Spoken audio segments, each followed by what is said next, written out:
All right, it's going. Got it all.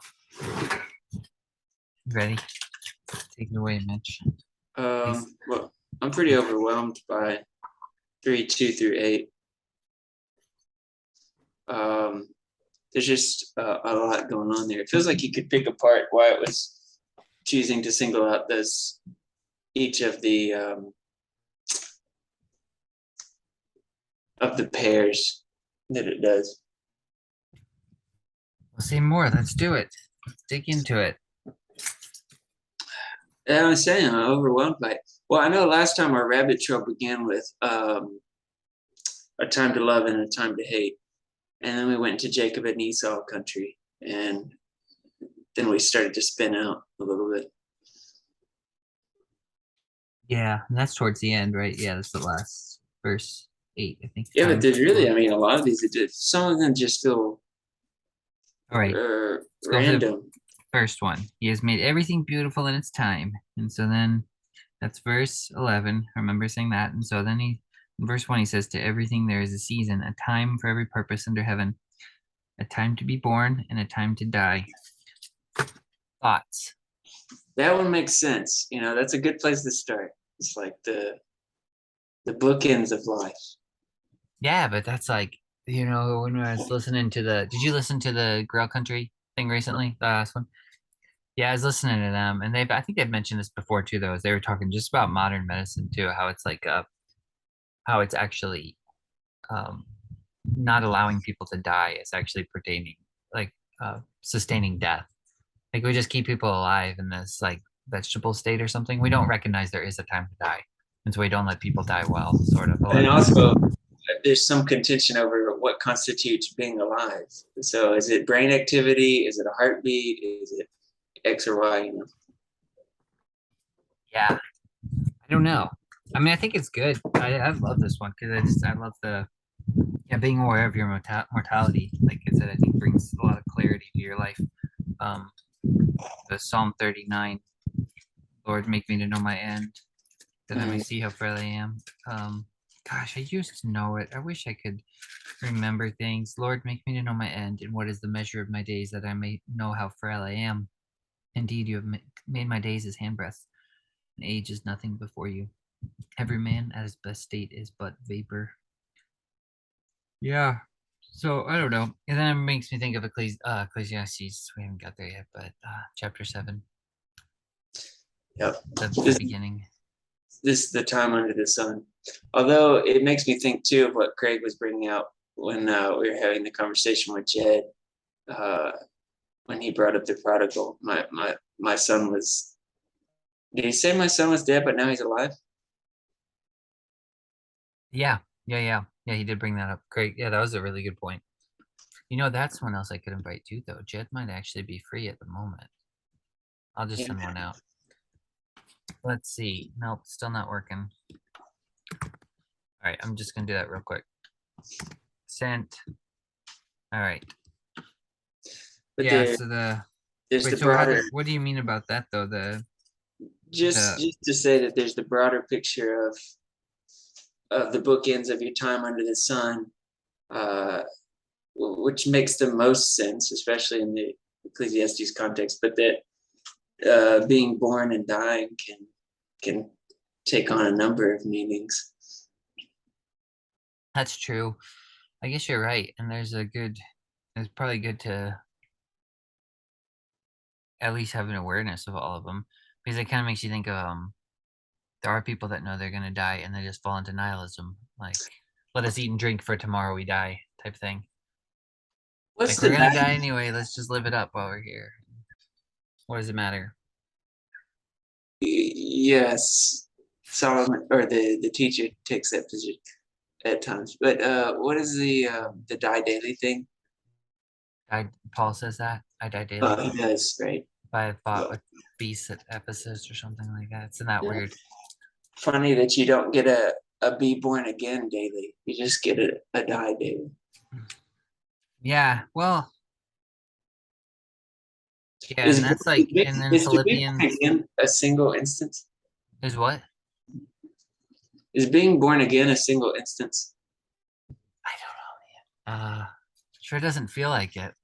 If you're like speaking um phenomenologically or whatever. It seems like is that how it happens? Like, is that how it seems to you? Like, I think we always say it as a one-time thing, but then you have these moments in life where you're like, man, I feel like I just came up from the grave somehow, or maybe it's just me. I'm too Is that emo. I'm sorry, what is that? I once was dead, but now I'm alive occur somewhere else besides the prodigal story? Does is that show up in any epistles? It's an amazing grace. That's right. That's basically an epistle by now. Yeah. Just Is that trying what to you're thinking of? maybe I Uh, don't know. That's just what I was asking. I'm Is trying to think. it occurs somewhere Well, else? he talks. I know in Philippians, Paul talks about uh partaking. It's Philippians chapter 3, like where he says, I count all things lost, and he says that I might suffer the loss of all things, being conformed to his death, if by any means I may attain to the resurrection of the dead. And then there's in Hebrews it mentions a better resurrection. So I don't know if there's like something at play there too with how much you can die Here's what to I'm this thinking. earthly life. What? Okay. Okay. So there's a couple instances in Ephesians 2. It says once you were dead because of your trespasses and sins that you walked in, following the course of this world. Okay, this one's even better. Colossians 2:13. You were at one time spiritually dead because of your sins and because you were Gentiles without the law, but God has now brought you to life with Christ. So in that sense, I guess you have it's being used in a couple of different ways. There's a sense in which you have to die daily. So I guess in that sense, there's a sense in which you have to be born again daily. But it seems to be characterized there in Colossians as like this was the state that you were in, and now you're in a different new state.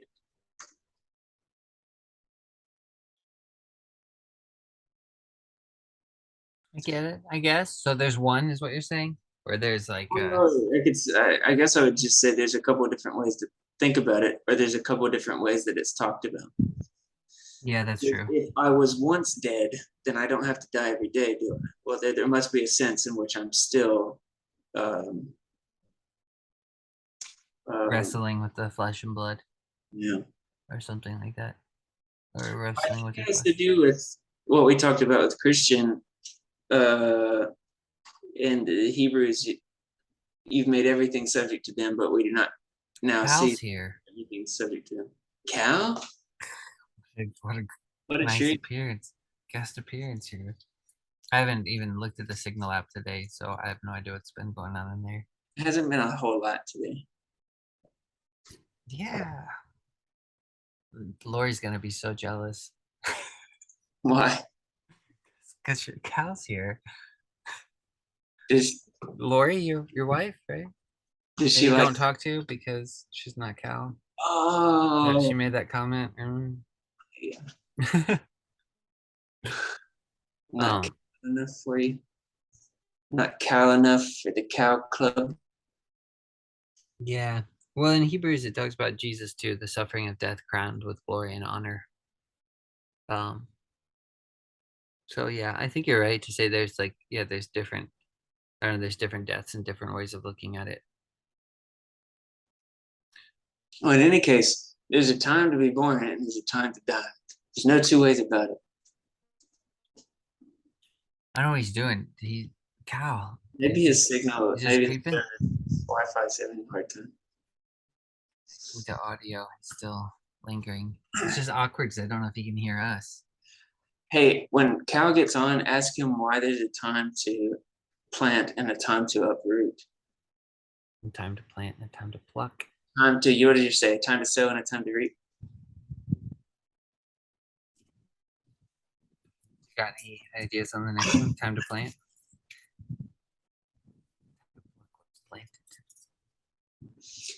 Supposing all of these are just a time to X and a time to Y in any of their many forms, it doesn't really matter. Basically, all it's trying to tell us is that there's a time to for everything. Well, if For everything. Yep. and then it chose to zero in on a dozen or so examples. And the question is, why is it choosing these particular examples? In a I poetic, never thought about that before. That's really good. What are you saying in a poetic? it's like we were doing with the plagues. It's like, oh, these plagues are demonstrating his power, but why are these plagues in particular? Uh, Okay. it, in a poetic sense, something like "there's a time to be born and a time to die" just seems like obviously something you'd say. Uh, but then as it gets more and more specific, you think, I don't know about this one. Yeah, I never actually thought about that before. Maybe it's just a picture of the one way I try to generalize them or try to connect them is to say it's just a picture of the comings and goings of mankind. You've got of course, being born and dying. You've got a picture of generating food for yourself or toiling, working the earth, uh, and you've got this sort of uh, these times of restoration, these times of judgment and destruction. So maybe it's just sort of broad stroke human life kind of stuff. But at the same time, some of them, well, it's like we get, like, what is this scattering stones? It's probably just something we don't know as much about, like something that's not a part of our culture. And so it doesn't seem to fit in as well with the daily life kind of connective tissue. But even like a time to embrace and refrain from embracing, that's kind of a weird one for me too. Why is that weird? I don't know. It's just like it's just not one I would have thought to include if I were doing a broad stroke daily comings and goings of human life.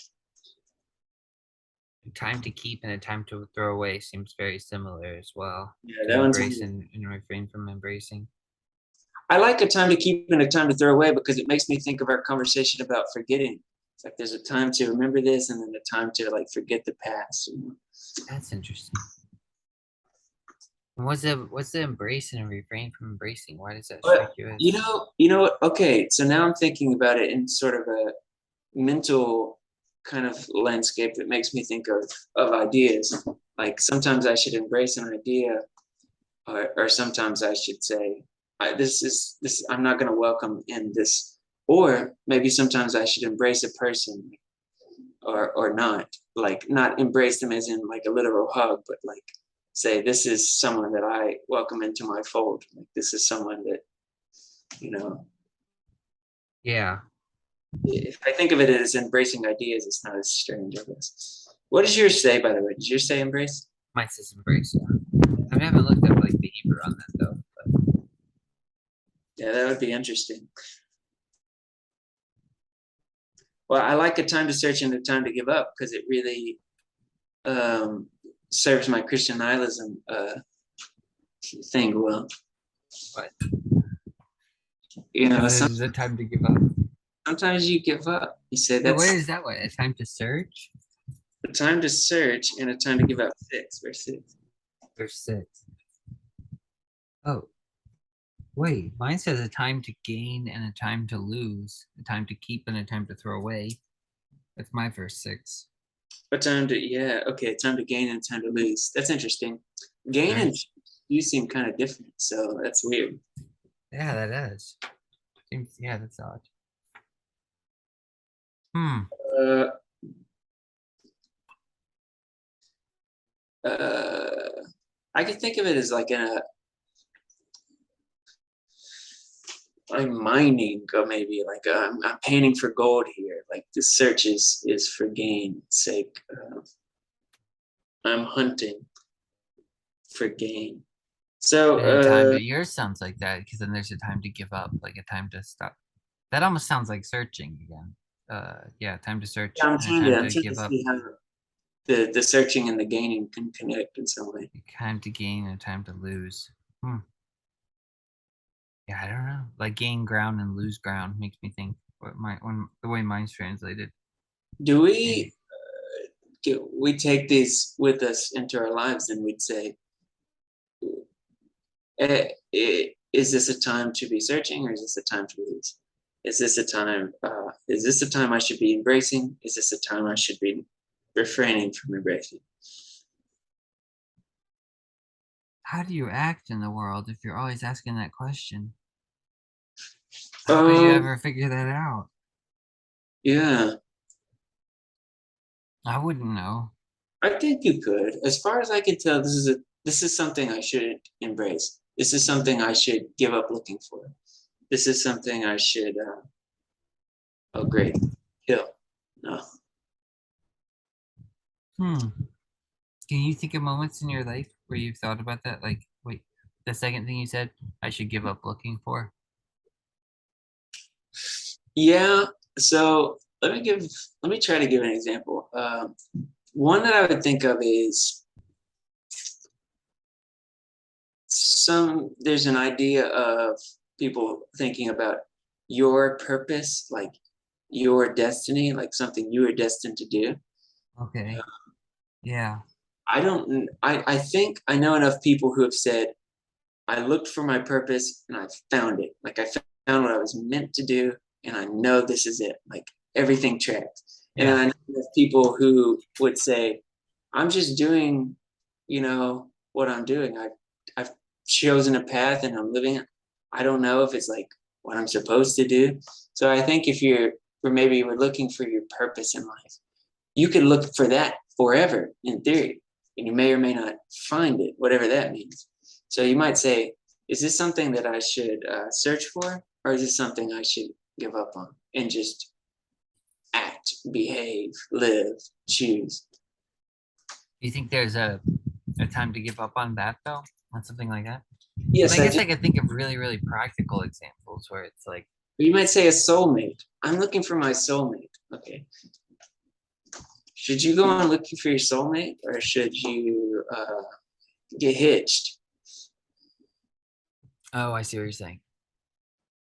Or just give up and be alone. What was that? What was that movie? You just oh gosh, I'm gonna look at the quote right now. I saved it on my phone because I was kind of sending it in the signal app, but I can't just drop things in there randomly. But uh, there's Drop a smoke bomb in them. it says you can be a loner until the day you die. There is no time limit.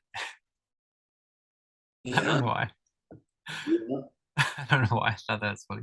The yeah. Lobster. That's from The Lobster. Oh mercy. That movie is weird. Yes, it is. It's Yeah, but they're searching for their soulmates, and they that is funny. They are right, or their partner anyway. Um, so I don't know. I think you could use all of these in some way or another. In that way, it is. yeah, it's interesting. Like I just don't have. I'm sorry, I just don't have like. That's why I keep asking questions because I feel like I don't really have a lot of thoughts on them. It's because I've never stopped to think they're unnecessary. Because if you read the first verse, like you are kind of like, well, they are unnecessary. Like you don't need these eight. Why are these eight here? So it seems like they're there for a reason. Like they're not unnecessary. But I've never Probably, stopped to really do that. yeah, it's not that. Maybe it's just I haven't either, and that's why I feel overwhelmed by them because I feel like we're gonna breeze through these, and it's just like, whoa, wait a minute. But maybe when sometimes we sign off on something without really considering what the implications are, it's like, oh yeah, there's a time for everything. That makes sense. It's like, no, you Okay, don't well, understand. There's a time to love and a time to hate. There's a time to kill and a time to heal. Oh, I didn't want to hear that. I liked it when it was the broad stroke and I didn't have to think about the implications. is there can you think of like any like hyperlink scenarios going on here? Like where it might be referencing different parts of the scripture Hmm. off your head? So we tried to do that with born and die a little bit. Uh, to plant and uproot. That kind of has what does it have? It almost has like a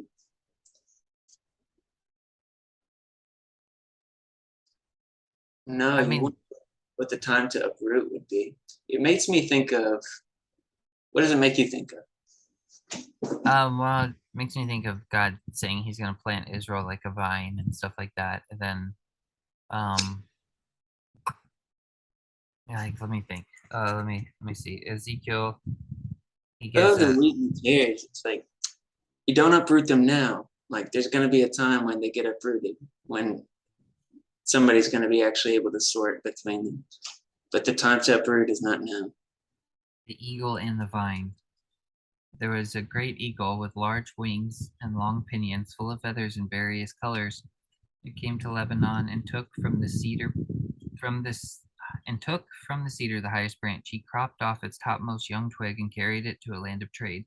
He set it in a city of merchants. He then took some of the seed of the land and planted it in a fertile field. He placed it by abundant waters and set it like a willow tree. And it grew and became a spreading vine of low stature. Its branches turned toward him, and its roots were under it. So it became a vine, brought forth branches, and put forth shoots. Then it goes on and on. But it just kind of makes me, I guess it makes me think of that idea. Like God plants them in Israel, then they get carried off to Egypt and planted there. And then trying to think of that. I mean, Jesus also says that weird thing about the mulberry tree be uprooted, cast into the sea.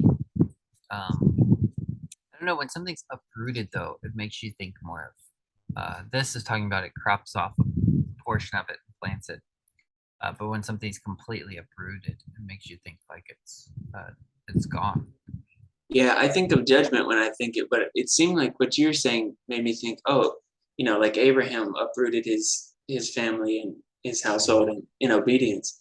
Yeah, and replanted somewhere else. Yeah. Yeah. Yeah, it makes you at first thought it makes me think of judgment as well. But yeah, I guess you could look at it that way and think, yeah, the time to pluck up and move somewhere else. Mm-hmm. Okay, I don't know. Because there's hope for a tree. I think of that part in Job where he's talking about hope for a tree. But it's kind of talking about the stump still there. It hasn't really been uprooted. It's just the tree's been cut down, but the roots are still there. So it doesn't seem like it's the same idea here. I don't know, man. A time to kill and a time to heal. You got anything come to mind? So comprehensive. There's lots of killing and there's lots of healing. I know. I'm just like, that's what I mean. I'm like, I don't really know the specific area. I guess that's why I'm like, a time to kill and a time to heal. It's just kind of weird too that like those are um the ones he places side by side. Like I don't know that you normally think I can heal someone that I've killed. You Well, know, yeah, I like mean, it would make sense if it's wound and heal. it wouldn't need to be the same object of your killing as your healing. There's a time to kill your enemy, maybe. There's a time to heal your friend, maybe. It's like it doesn't have to be the same object. I just thought this whole thing was going to track on the Bible thus far. It's like it's a time to be born and a time to die. Okay, this is What do you mean, like the whole overall story? What do you mean by that? like, what if we can just track this and connect it to the narrative of the Bible so far? We probably can't. A time to be born and a time to die.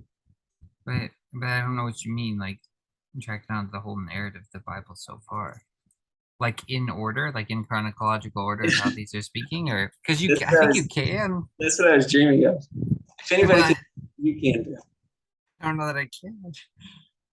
A time to tear and a time to sow makes me think of almost a parable Jesus talks about of I don't know. They just seem so vague. They seem like just so vague and broad statements. You can apply them to like all these different statements. Like uh What about Samuel and Paul reaching for his garment and it tears, and so the kingdom's torn away from you. And then it's like, and then the prophet goes to after Solomon, he goes to one of the guys and says, "Tear the garment." He tears the garment into like 10 pieces or something, and says you get to choose 10 tribes of Israel. So it's like torn up. Like I just feel like you can make. It just seems so vague. Like I feel like you can apply it this all is your over. ultimate this is your ultimate everything maps onto everything. So born is to plant, as die is to uproot, kill is to heal, as tear is to mend. Mourn is to dance as weep is to laugh. It's all the same thing.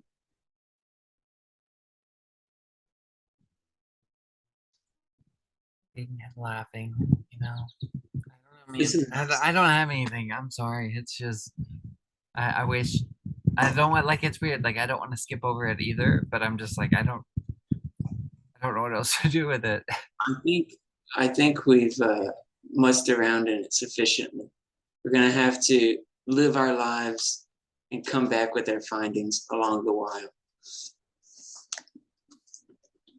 Yeah. Because I mean, I just feel like you can read almost anywhere in the Bible and just be like, oh yeah, that reminds me about this time to gather stones.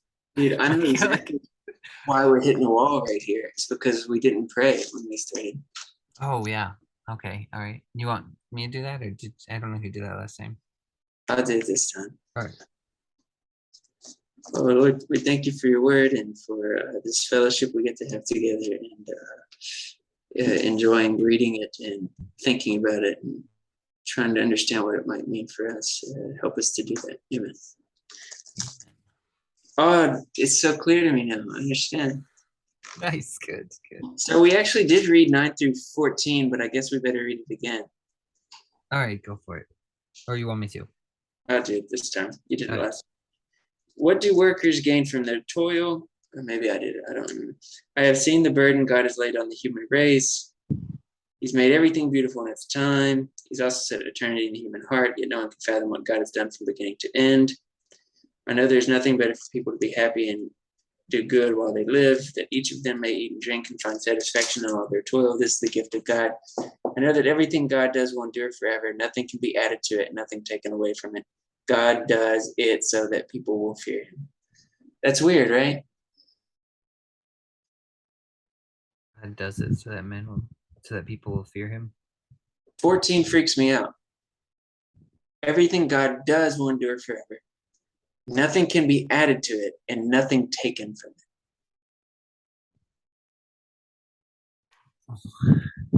it. Yeah. Say more. I'm sorry, man. I don't know how much you helped this time. I don't know what's going through your head.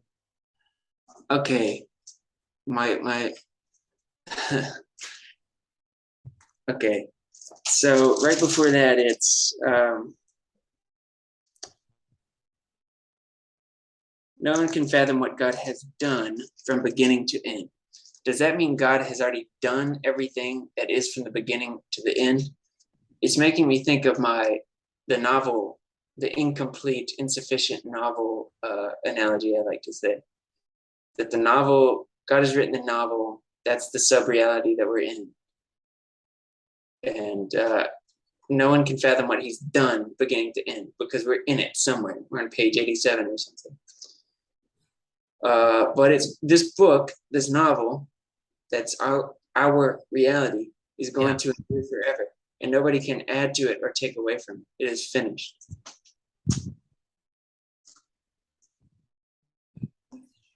I don't know that I see it the same way, but I don't necessarily think God knows everything or he's written everything. I think he wrote the end from the beginning. So I see like the two bookends, but the whole inside is like Valuable. yeah, sort of.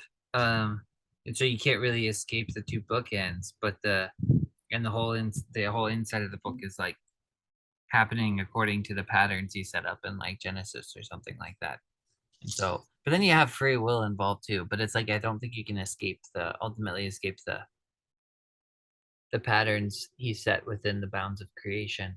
But it seems like we're trying to.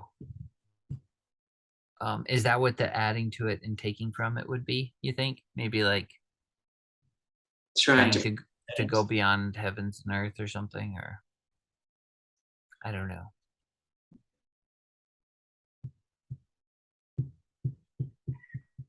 I know whatever God does, it shall be forever. Nothing can be added to it, nothing taken from it. God does that men should be performed. That which is has already been, and that which is to be has already been, and God requires an account of what is past.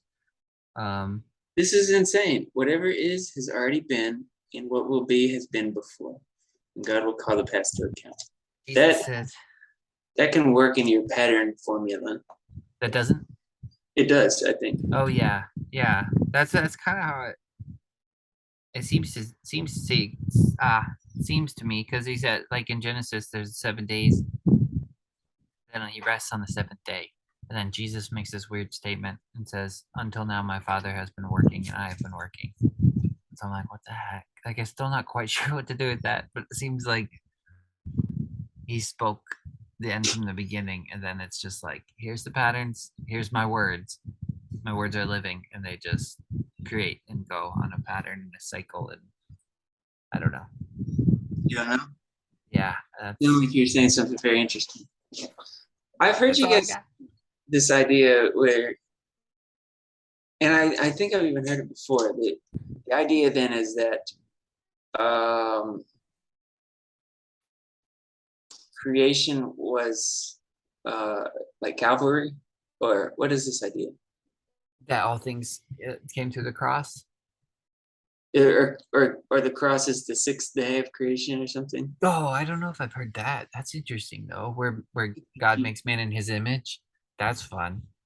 Yeah, so He makes Adam in His image, but then like kind of like the Pinocchio thing, you know. Then there's like another make in His image that's even closer to His image on Calvary of Christ on the cross, and He says, "Glorify me with you, with the glory you had before time began."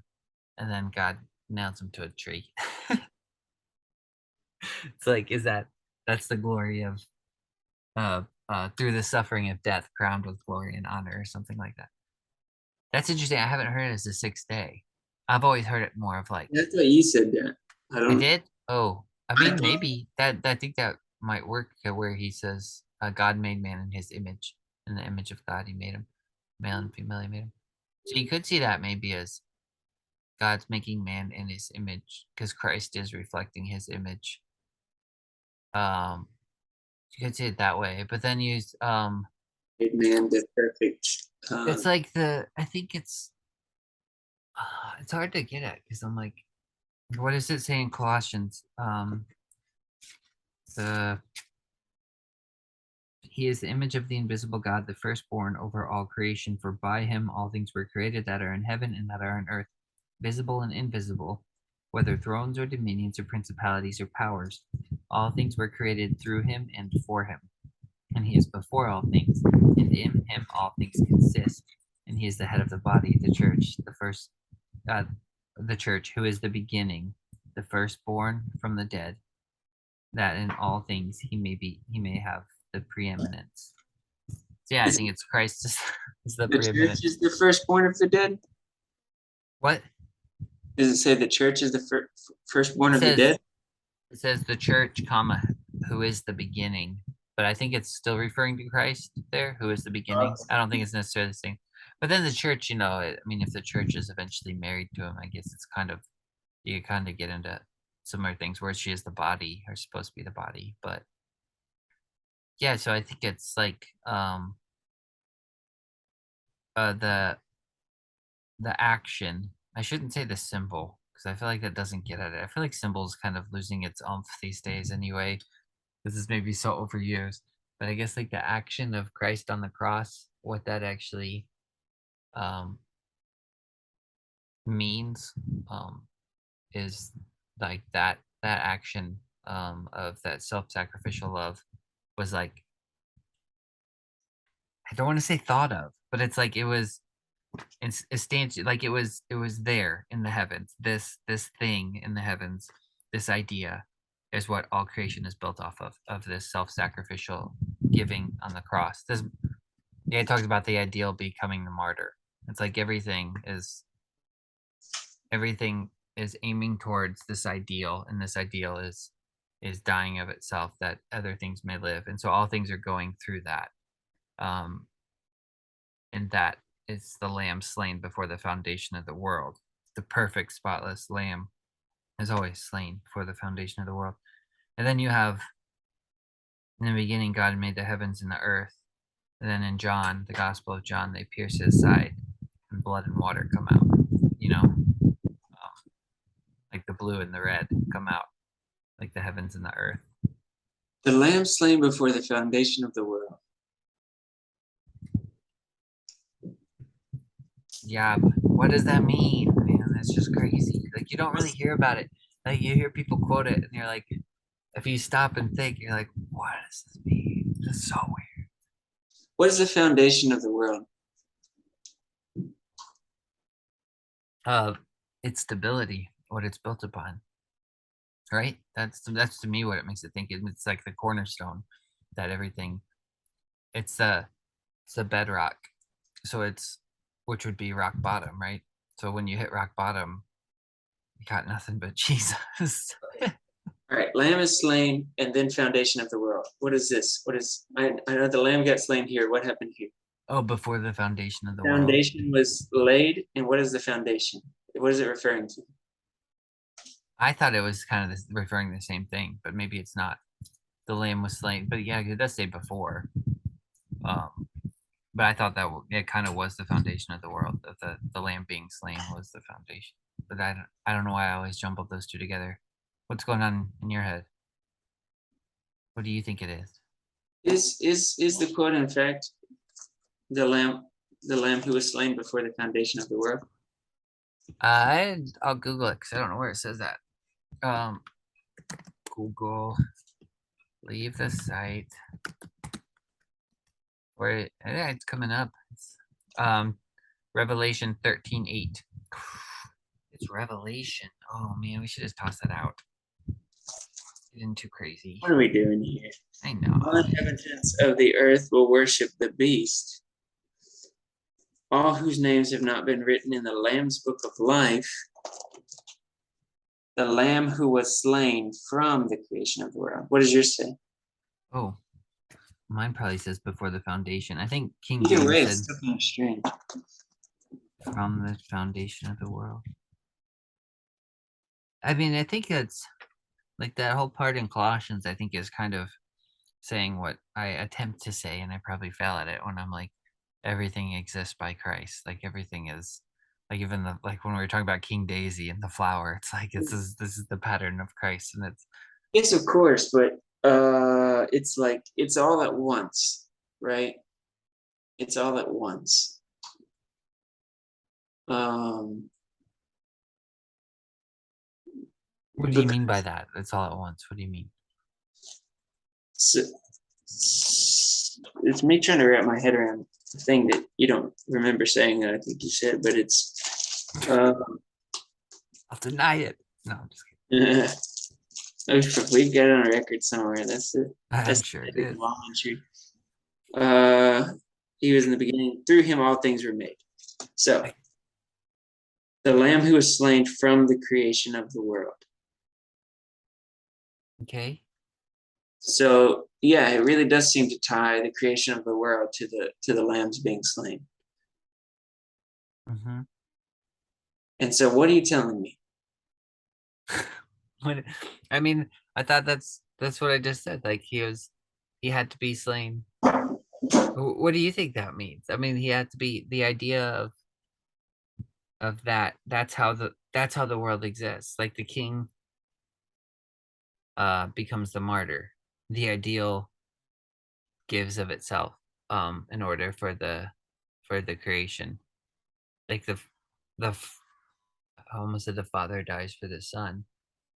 Which that does happen, but This is really cool because he had to be killed in order for creation to be at all because creation was going to be um,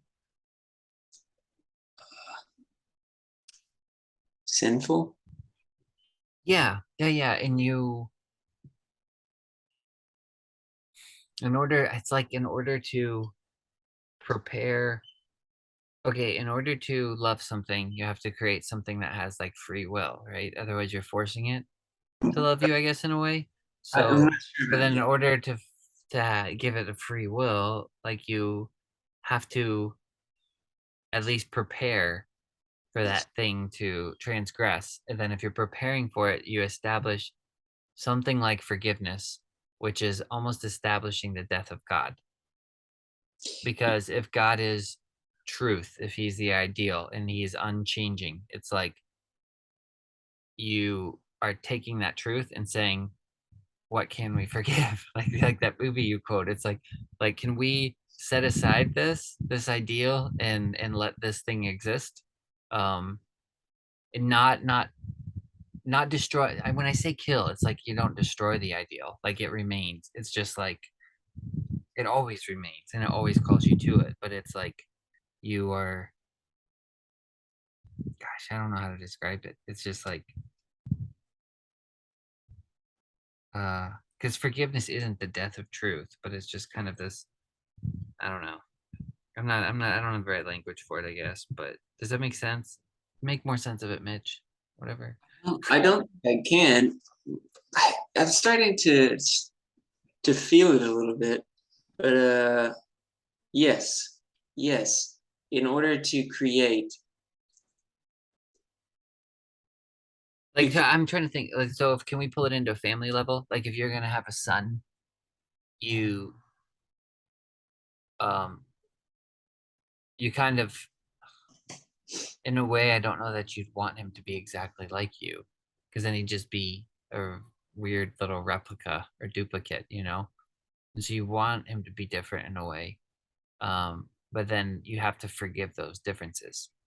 Or and not necessarily they don't even necessarily have to be sinful, but it's like you forgive, and like you're just allowing the, like there's not such a hard line tension of the truth. It's like you're allowing it to bend. So this person could still exist in your image and still have differences. And it's still, does that make sense? Like well, your son would still be your son. He would be you. He would be the image of you, but he could be completely different at the same time. And I'm yeah, so I think everything is sort of like that. Is that not making sense? I don't know. I understand what you're saying. I don't I know. It's go ahead. Sorry. no no I understand you. It seems to. I'm not sure to what degree it applies. Obviously, it applies. Okay, does it apply? Here's something kind of weird. So God makes man in his image, like we talked about with Adam, and the lamb slain before the foundation of the world. So like Or the sacrifice, the spotless sacrifice, I guess, innocent sacrifice is slain so that it allowed like all creation can exist and find its individual identity and still exist. So you have Adam, anyways, and then you go, and then Christ dies, and then it says now we are new creatures in Christ. So it's like a new creation, even. And then in Revelation, it talks about another new creation. Is it just a pattern where like I mean, it seems like I feel like you can apply it to the whole Disney movie of Pinocchio, where you have Adam is Geppetto makes him from the wood, and then he's the image of the father, but he's still like, he's not quite that great. And the spirit comes, gives him breath, and so he's a living being. And then he goes, Geppetto tries to send him to school, so then he goes out and then he transgresses the law. And then his father goes out and looks for him. His father basically kind of dies for him, goes down in the belly of the whale looking for him. Then the son meets him there through like self-sacrificial love. So it's a life-giving spirit. Like the first Adam became a living being, the last Adam became a life-giving spirit. So then Pinocchio goes down, gives his life, and then that's when he's resurrected in the greater image of the father, and he's a real boy, not just a wooden boy. But then does that pattern repeat? And then there's No man, another in Revelation, there's another new creation, and it's resurrected even in more likeness of the Father. no man. They live happily ever after. You said no, but it's like, well, do we? I mean, I don't. We're all wanting to awaken His likeness, and it's like, is that if God is infinite, how do you awaken the infinite? It's just like you continually, daily awaken His likeness, and like I don't know. It seems like, do you get what I'm saying? Is it a is it bleak to say it is a pattern? Well, or is it hopeful? if it's a if it's a never ending pattern, I think it's bleak. I think It there's is. a beginning and an end, and so the pattern started in this thing we're calling the beginning, and ends as this thing we're calling the ending. Then what is to some I don't know if this is I was about to say Jacob's point, but I shouldn't say that. But so what is Christ doing in the middle of all this? Like why not just have the one at the end in Revelation? And then we're just it's all done. The Messiah came.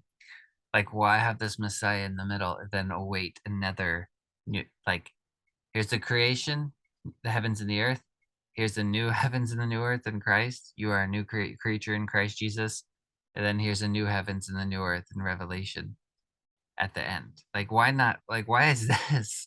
Like, do you see what I'm saying? Like, why is there this weird thing in the middle going on with Jesus where it's like, yeah, we're gonna pull you closer into God's image, but it's still not quite there. And then Revelation, then we'll get it. Like, I mean, why not just wait till the end or just jump to the end? I don't know. I mean, why create man at all? You know,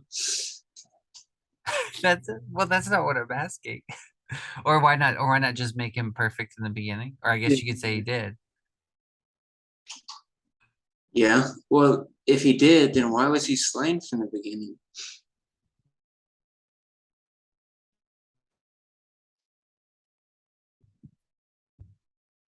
Is What are we this talking about? is this even interesting? I feel like we're onto something interesting here, but it feels that way to me. It's But like in a dry desert, and uh, yeah, you do. you know, what are maybe we are into something. That's the hope, right?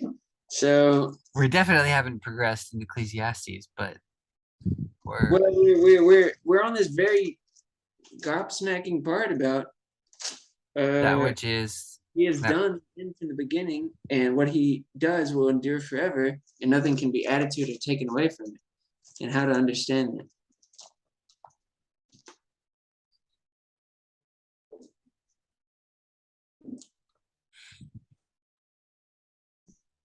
I understand it. Okay, I'm gonna say how I understand it again, then you tell me how you understand it again. okay. Which, I anyways, don't. I understand it like as being packaged in some illusion of finitude. Uh, so there's like a box you're in, and this box is like this is it. It's into beginning. It doesn't change.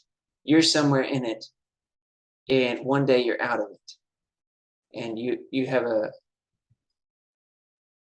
you're released from this cage of finitude uh, into uh, true understanding. You truly see, But not that's not like in a mirror anymore.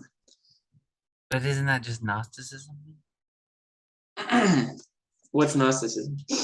Where once you're enlightened, you've reached like you've you've attained heaven basically by attaining the right knowledge, the right form of knowing. No, I don't think so. I mean, I don't think that's part of what's in the novel here. I think the novel is just like the series of events.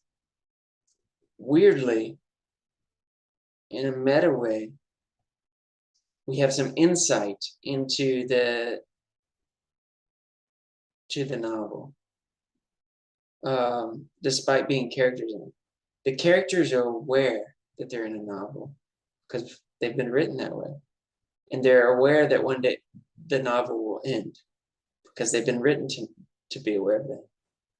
And when the novel ends, the analogy falls apart because the characters are released from the novel.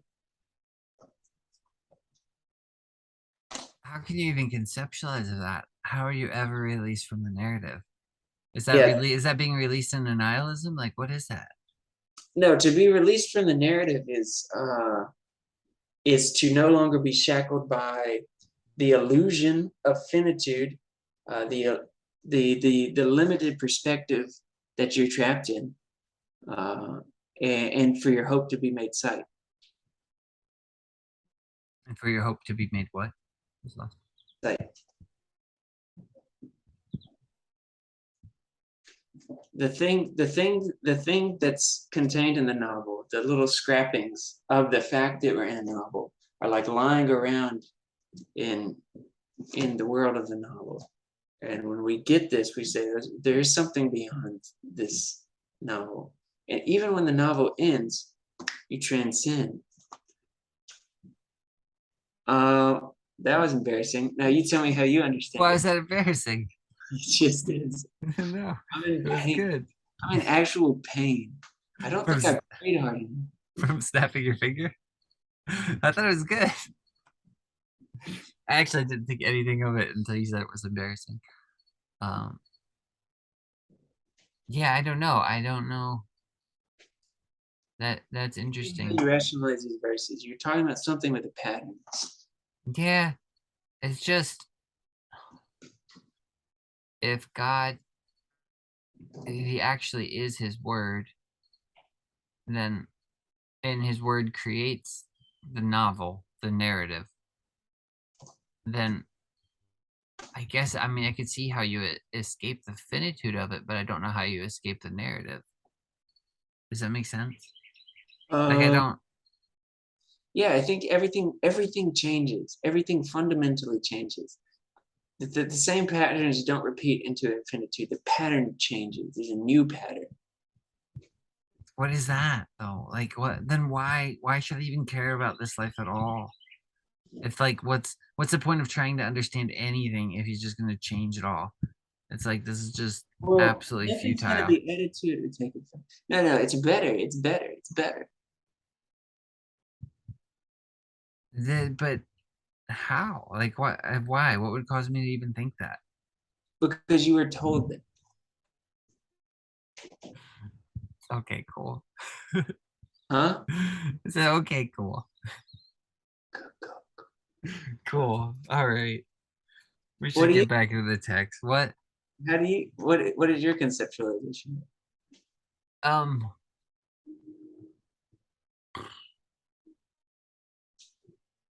I don't know. I don't really see how it. I mean, I guess I see how it changes, but I don't see how it.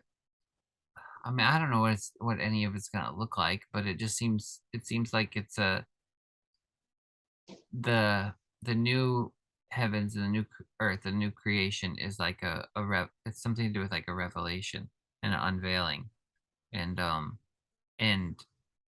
Of the like same. a transformation of consciousness, but I don't think the pattern goes away because I think God is the pattern. What if Like it something is removed from? Okay, I see what you're saying. But you think God is the pattern? Uh, like I think he is the like I think everything is like I said, I think everything exists according to the pattern of the cross. So I don't know how if that is so if the cross is just the foundation of this world, then like you're talking about when we leave these bookends, then what was the cross for? Like what was it all for? Does it just go away? Does that whole idea go away? Does self-sacrificial love go it's away? the means by which you leave the bookends, because the cross. I mean, the cross isn't. Christ isn't sacrificed again and again and again, right? Uh, he sacrificed once for all, and so the other end of the cross is the new thing. It's it's the pattern breaking Hmm, phenomenon. it is a new thing. Okay. It's what ushers in the new thing. It's the door. I mean, I guess I mean, I see what you're saying, I guess, where it's like a new birth and then things are different. It's just, yeah, it's just weird because I'm like, I don't know what to do with this. Then it's just like, I don't know what to do with this life. And I don't know what to do with these scriptures at that point because I'm like, well, why read them if they're just going, Because these will make you wise for salvation. The salvation is the point. Is what I think. Right? These read these because they will make you wise for salvation. Okay, so if Christ was he gave himself as a sacrifice, he died once, and But I could care less about living forever, you know? I don't. How could you? How could you say that? This It is what it's depends on what kind of crazy. life you're living. Like, I mean, it depends on what eternity looked like. Like, if it's not like a redemption of things, I just think it'd be just the eternal. Like, what if it's eternal sadness? What if we die and God's just The a big fear is chicken? wiped away. You know, the former things are forgotten. Is paradise, right? Yeah. This is the thing. I don't What's know. I don't know how you can't say it's like. I mean, are you like? Do you have like no emo-ness in your heart to where you just the thought of living forever just sounds so awful. no ear has seen and no eye has heard the good things that the Lord has prepared for those who trust Him. It's like you can't fathom it. Of course, like on like where you get this image of like the sea being gone and like the tears are wiped away. Yes, I where's the lost dog music then? But Lost donkeys. it's like it is good. It is good. It's a good you can't imagine yet. What does it mean for all things to be made new? That means the old things have passed away. And so if the old things are gone, what's going on? It's something that you can't fathom. You know, what we want, it's like we want to hold on to the thing we have because we don't realize how good the next thing is. Yeah, I guess it's just like what I'm struggling with is like if this life is this U-shaped pattern, like people talk about this U-shaped journey, there's Adam, he falls, and you got to come back up. It's like somewhere in here is the pattern for coming back up. And it's like, and I understand like, so it's like you have the cross here, creation, and then it goes down, and then the cross is here. And Christ, the kenosis, God comes down and descends into his creation, into the very pit of it. And that's the bottom of the U-shaped pattern. Then the cross happens there, and then you're going back up, and then the cross is going to happen again, and then it's just further up and further in, and it's just up and up and up. I Like don't I think kind of get that, but I'm just saying like like there's a pattern that's working the whole thing. And it's like, so if we go through the cross at the end into the new heavens and the new earth, and we escape the finitude of this life, and it's just the good's coming all the time. It's like, what's that good? And it's like that it's whatever's happening now. Like it's the good that's happening now is the good that's gonna be happening forever. It seems to me.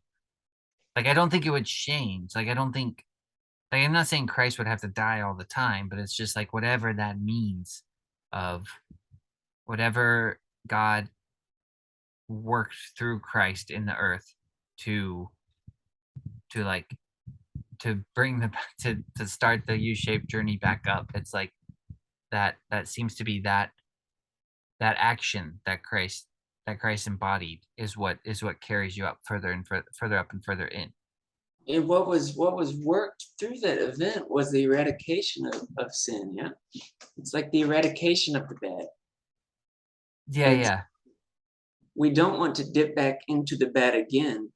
Yeah, yeah, yeah. So yeah, I guess I'm not trying to say it'll be like we're just doing this wave for eternity. Like I do think there is, or at least that's the hope, that we're gonna come to this point and just keep going up. But I'm just saying that what's carrying us up? Like what is the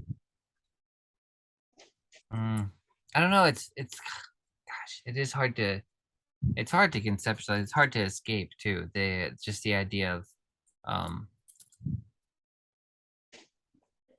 the way the way creation works. Like it sometimes I don't think it has to be a fall, but it seems like a fall, if that makes sense. Like when you when you're creating something, it's like like I was saying earlier, it has its own identity, so it has a separate identity. But that seems to be like a fall or a transgression from the original identity. But I don't think it necessarily is, and maybe that's where we would come into to where things are continually being created and life is continually being fruitful and multiplying, but it's in such a way to where it never actually it it has its own identity, but it never falls from the true identity. Does that make sense at all? Like like the mercy, uh the mercy and truth is like all happening simultaneously or something. And You know the what? In some ways, because the mercy is so uniform, it's like the what's water thing. It becomes the water. Uh, how's the water? What's water? What isn't the mercy becomes it's so enveloping that it's like what's mercy, you know, we don't know about that anymore. The former things are forgotten. Like mercy is so comprehensively covering the past that it's just like what mercy, what sin, you know. I'm not sure if that's yeah, right, yeah. It's but like when you create within the creation, like so when you have the son, it's like and he has his own identity. It's like it almost seems like a transgression or a sin, and he's missing the mark from the father's identity to have his own identity, a separate one. But it's like in this new age, it's like whatever that is, where the son is getting, he has his own identity. It's like he never sins, he never misses the mark from his father's, even in this him having his own identity. So it's like the like you're talking about or something like the mercy is simultaneously working with the I don't want to it's like I don't I almost said transgression, but it's like it's not a transgression. It's just like a you know what I'm saying? Like it's stepping outside of the father's identity, but still like staying within it or something. The mercy is so enveloping that and it's happening all at the same time that it's uh the creation. I don't know. I don't know what I'm getting at. it's as though it's being canceled out as quickly as it's as being Yeah, uh and called back in or something. Like the identity as the yeah, it's being called back in simultaneously with its uh in individuality. Like the multiplicity that's happening is being called into the unity at the same time that it's happening or something like. I'll say something, man. You know, mercy is an icon. That's all it is.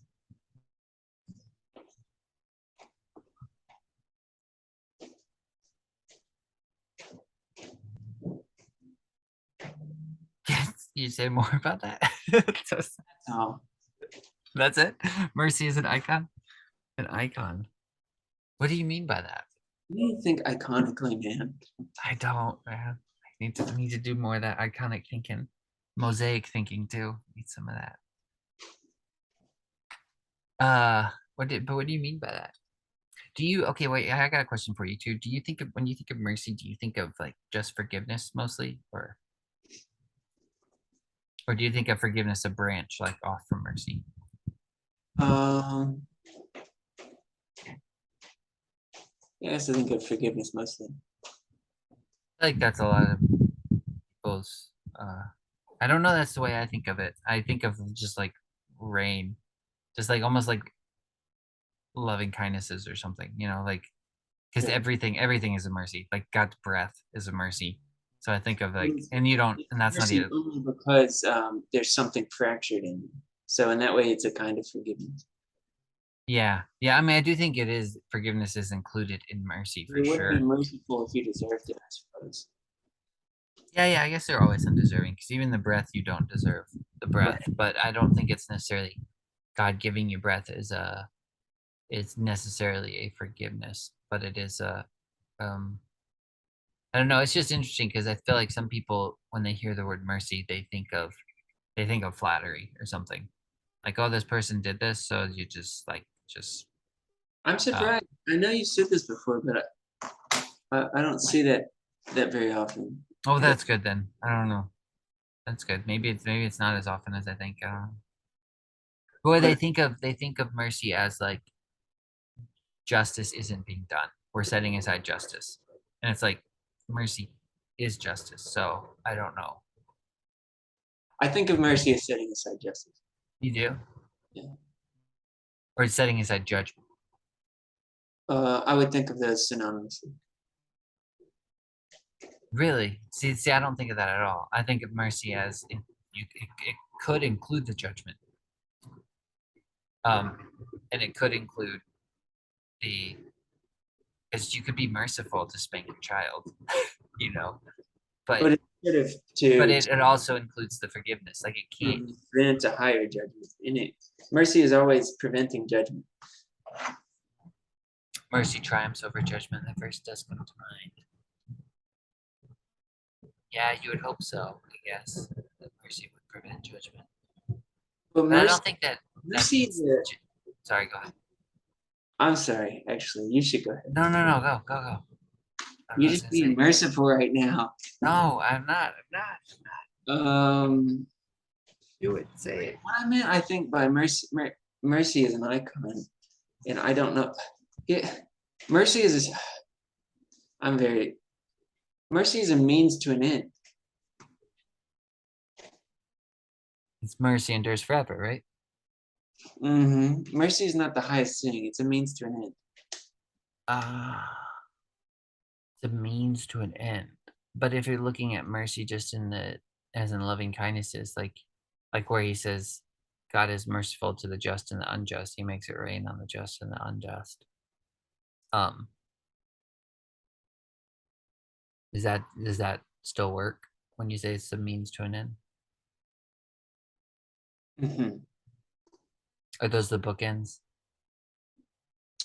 I shouldn't say it's a means to an end.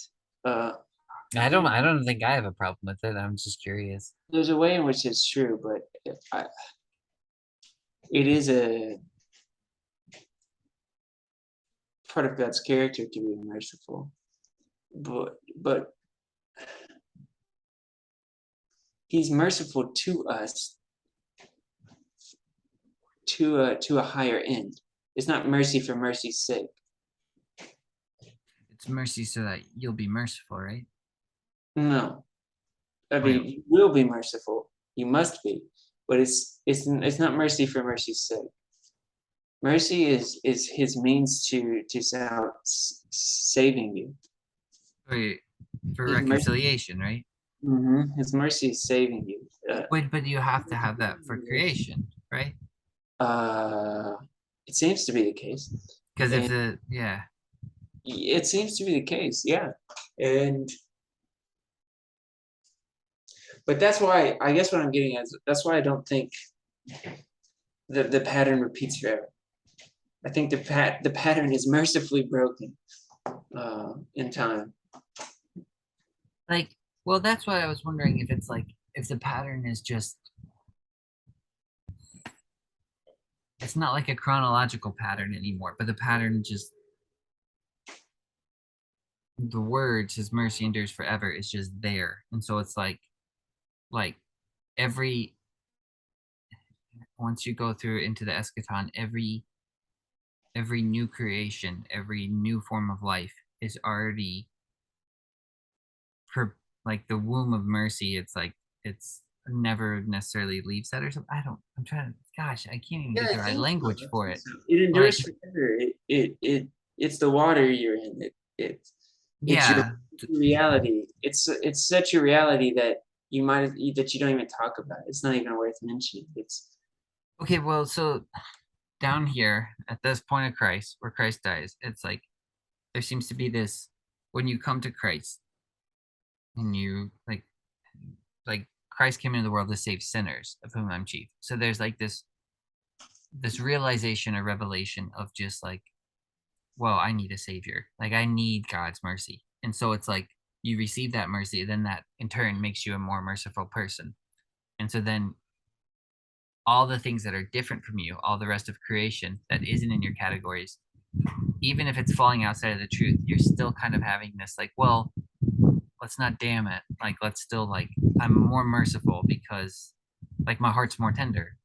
I was thinking this and I wanted to quote it because I need to get more good quotes too. So I was gonna quote myself, but it's like uh the one who throws a stone is who the one who has a stony heart or something like that.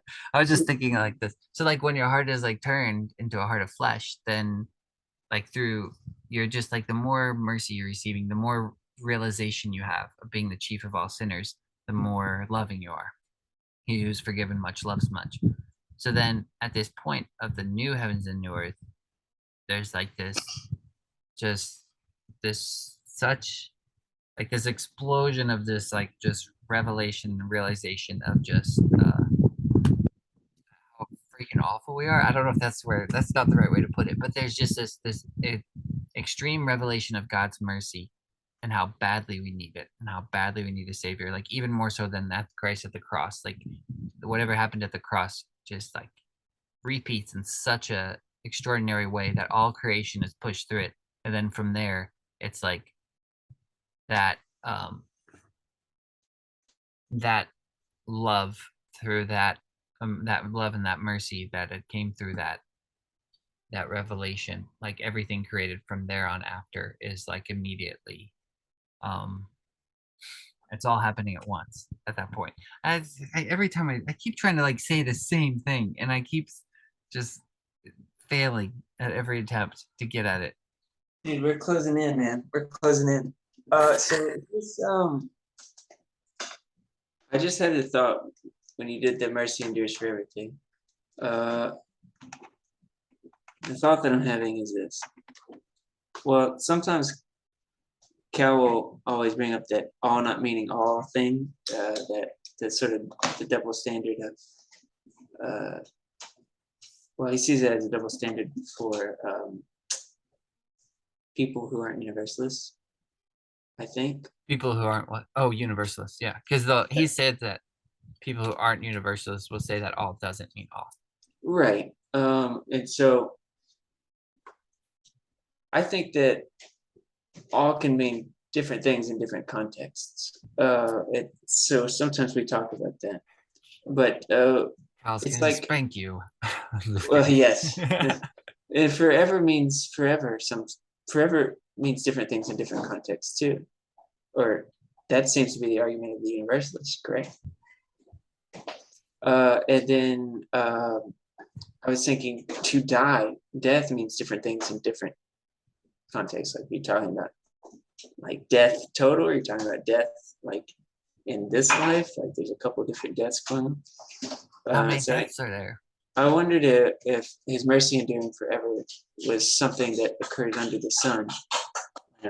Anyways, I'm pretty much gonna have to go now, but Oh man. I, Oh, I I hear some dishes. Is it dinner time? yeah. So that was, man, that was a rough stretch, but maybe it was the ground we needed to cover. I'm sorry, man. We didn't get any farther. And We only well, got we did talk about the next couple verses after 8. So and there's the next part. It gets into the animals, and we all have one breath, like the animals. are we ever gonna finish this book? Who knows? Not Oh, at but this I rate. think I want to say thanks though for being so yeah, just like diligent on it. You're always sending me the reminders. You're like, hey man, you want to do this? Well, it's So really yeah, it's fun been for good. me anyway. Yeah, it has been. It's been good that So we've been consistent, even though we haven't made any progress. But we will see it through, man. all right. Thanks for Well, everything. tell Lori I said hi. Okay, I will. I'd see you, man. See you Bye. then.